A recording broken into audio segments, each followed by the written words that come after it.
Hello আসসালামু আলাইকুম guys, বন্ধুরা দেখেন ডেক পাকাচ্ছে, দেখেন কীভাবে মশলা দিচ্ছে দেখেন আপনারা। হ্যাঁ, এরকম 9টা ডেক আছে, উপকরণ দিয়ে সবগুলো দিচ্ছে লবণ, আদা, মশলা, রসুন, পেঁয়াজ বাটা, রসুন বাটা, কাঁচামরিচ, টক আলু বাড়া, টক টক দই,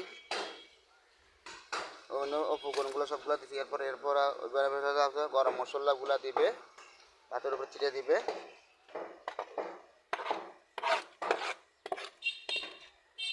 এটা হলো আমার বড় দাদা, আমাদের কিছু শিকার অনুভূত আছে, শিকার আগ্রহ আছে।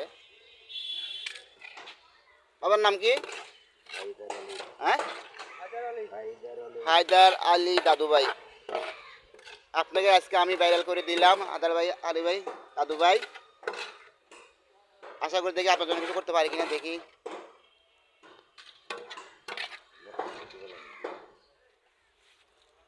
ভাই, দাদু ভাই কিছু বলুন দেখি। নালা দিবে না কিছু বলুন দেখি।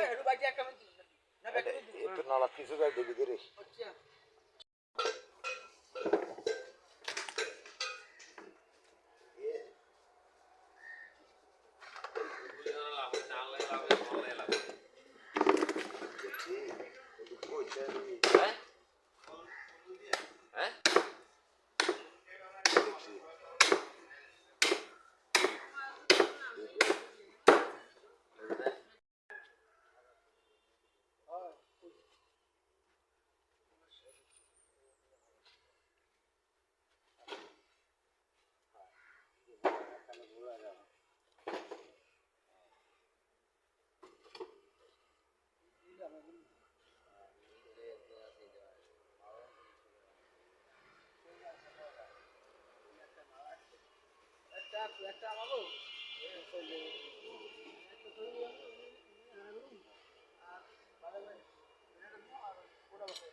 ওই আমাদের ডাক্তার চলে আসছে।